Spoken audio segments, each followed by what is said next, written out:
La pêche, qui représente environ 1% du PIB burundais, est une activité essentielle, notamment autour du lac Tanganyika. Cependant, de nombreux pêcheurs utilisent encore des techniques rudimentaires qui limitent leur rendement. De plus, la pollution de lacs, où se concentre une grande partie de l'activité halieutique du pays, pèse lourdement sur les écosystèmes aquatiques, réduisant la disponibilité des ressources. Bien que les initiatives aient été mises en place pour revitaliser ce secteur, les retombées économiques continuent de se déprécier. Je pêche depuis l'âge de 10 ans et j'en ai 27.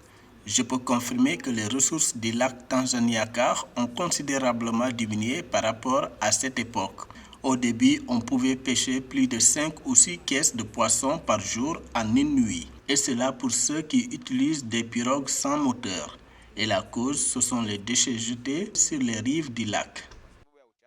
Selon les experts, les gros poissons prisés par la population locale migrent vers des eaux plus profondes. Cela oblige les pêcheurs à plonger davantage pour s'approvisionner. Cette situation a un impact direct sur le prix du marché, affectant aussi bien les commerçants que les consommateurs. Lorsque la pêche était bonne, ce tas de poissons pouvait être acheté pour moins de 2000 francs burundais. Mais aujourd'hui, c'est 5000 francs burundais. Le prix normal, lorsque le poisson est abondant, est de 2000. Si nous avons du poisson, nous le vendons à bas prix. Sinon, le prix augmente. Nous n'avons pas de prix fixe pour le poisson. Il varie en fonction des prises.